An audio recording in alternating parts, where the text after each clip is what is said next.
Hello people, in this video I'm going to be guiding you on installing a Linux distribution on your Windows operating system.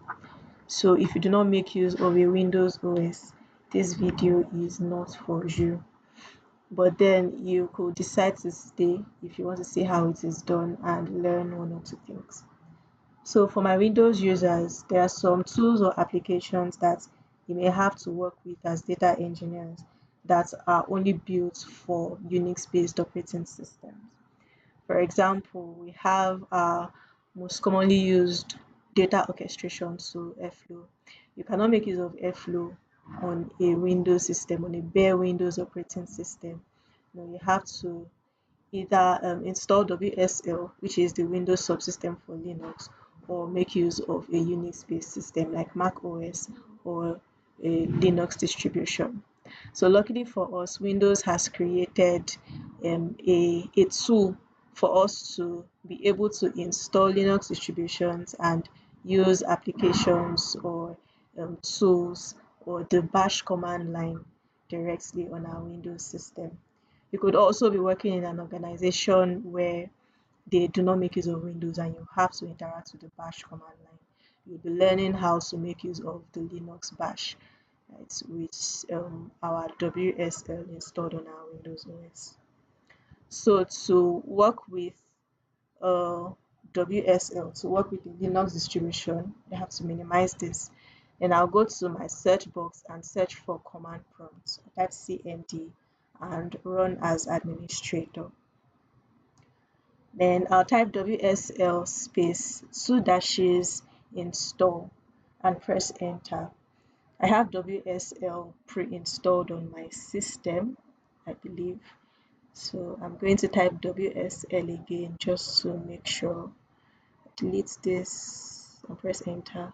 Okay, looks like it. I'll clear my screen with CLS. I'll type WSL again to be sure and we are good.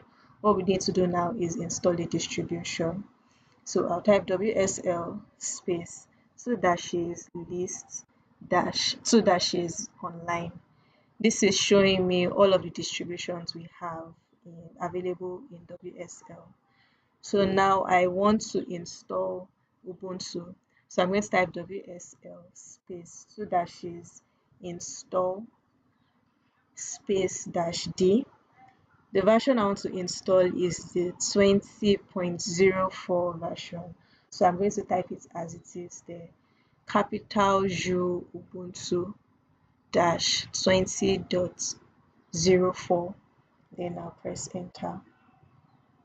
The download is most likely going to take a while. It's about 500 MB going to 600 megabytes, and depending on the speed of your network, it may take a really long time, but you have to wait for the download to be completed.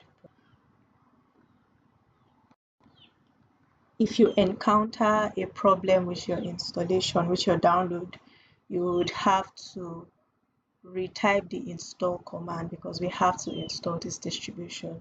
So you'd have to retype this install command and ensure that the entire download process is complete. Once it's done downloading, I'm clearing my screen with CLS.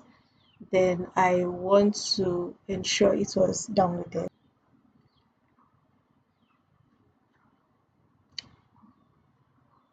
We have not installed it yet. So I'm going to reactivate the installation. To do that, I'll run the install command and I expect Ubuntu to bring out its own prompt. And it does. But it needs us to, okay, we have an error. We are to update our WSL. So I'm going to copy this command and paste it in my browser. If you got to install your own directly, you may not have to do this upgrade, but then mine came pre-installed in my system.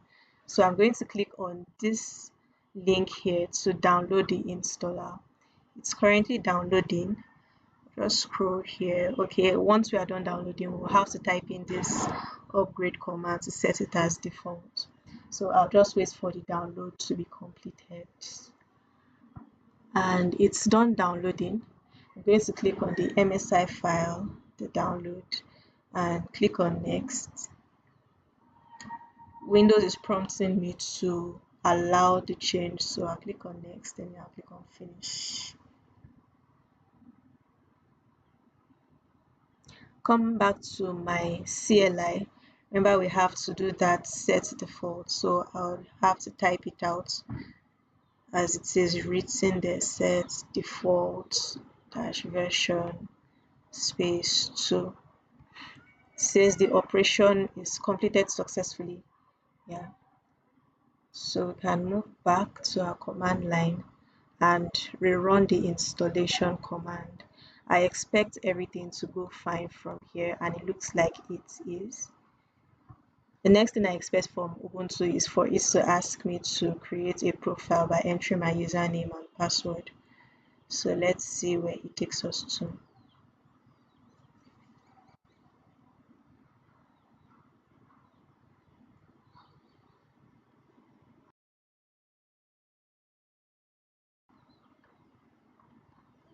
So it's asking for username. Yes, so I'll type in Simi, then I'll enter my password. Make sure you are sure of what you're typing. I'll enter the password again, same password I typed earlier, and press enter.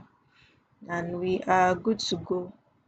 Type clear, CLEAR. We're done with our installation.